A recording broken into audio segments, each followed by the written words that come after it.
Hi, my name is Mihir Joshi. Firstly, great to see both of you here. Who do you think is going to be the most impactful player in the upcoming T20 World Cup? For whichever country you support. Both of you, Ravi and Kevin, if you could give us an answer. Devil Brevis for South Africa. He played again another incredible innings last night.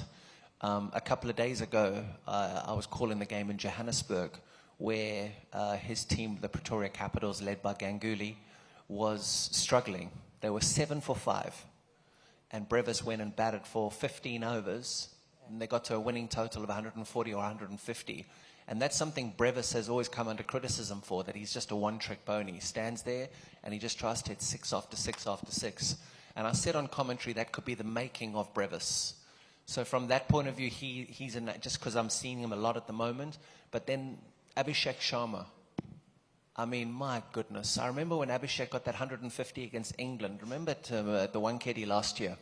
And we were watching this, and he came over and we interviewed him after the game. And I just put my hand on his shoulder and I said, my young man, that is the best T20 innings I have ever seen in international cricket. That kid is a proper star. Just a couple of days ago, he was incredible as well. I saw. When he bats and you know he's batting, you turn the TV on. Ravi? Abhishek, without a shadow of doubt, number one T20 batsman in the world, and in a rich vein of form. You mentioned last evening, he took the game away from New Zealand, and you got to watch out for him because his confidence level is high. He'll be backed by the home crowd, and if he takes off, it means India take off. Another question for Ravi. Ravi, we saw you as a player in the 80s and the 90s. You did incredibly well. We saw the 1985 champion of champions. We saw you hit 6 sixes in an over to Tilak Sharma. But you were also criticized, and sometimes that was personal. You've been criticized as coach as well, and sometimes it's been personal. But now you're on the other side. There's plenty that's going on with the team that's perhaps not going too well. How do you, as an experienced cricketer and coach, you do have the opportunity to criticize as well.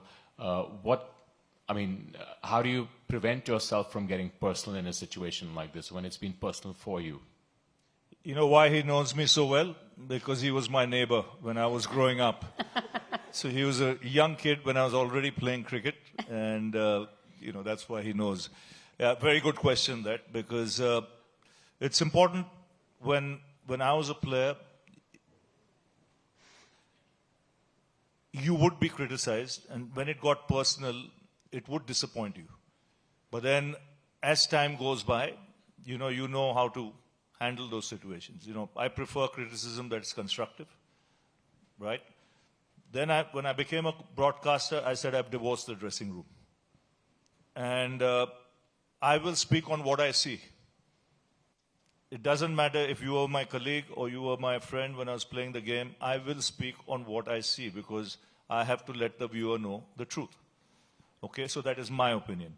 As a coach, again, but that's something you expect. And, in my tenure there were good moments and there were rough moments. But again, you just got to take it in your stride because there's another game coming up. One day you're in pole position, the next day you're in troll position. That can happen. But in a week, you can see all three.